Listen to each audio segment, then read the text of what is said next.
Szép napot, kedves nézőknek! Láthatják, hogy ott mennek fönn a gépjárművek a Mácsikon Pátkelőhöz. Itt pedig egy nagy tisztás. Itt az úton, ahogy jöttem, eléggé látszik, hogy ki van taposva az egész. Abból az erdősávból váltanak ki a migránsok, és jönnek ide az autósztráda mellé. Ahogy látszik, ott a domboldal, ott az út, ide jönnek el. Az embercsempészek innen vigyék el őket. Találtam is már jeleket, nyomokat.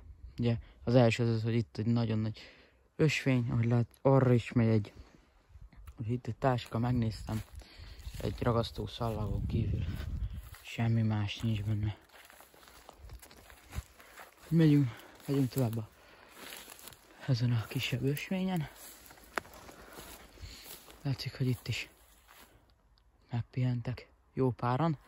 Ez látszik ebből a fehér rongyból, abból a kabátból,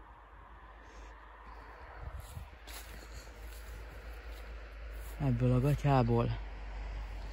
Hát illetve itt szerintem egy nagyobb csoport pihen meg, mert azért látszik, hogy teljesen le van taposva ez a rész. De itt látszik, hogy és már régebbi cuccok, pokrócok, és arra is ugyanúgy vannak eldobott dolgok. Ha szeretnének még a nézők ilyen videókat, akkor jelezzék egy lájkkal. Köszönöm, hogy megtekintették ezt a videót. Sziasztok!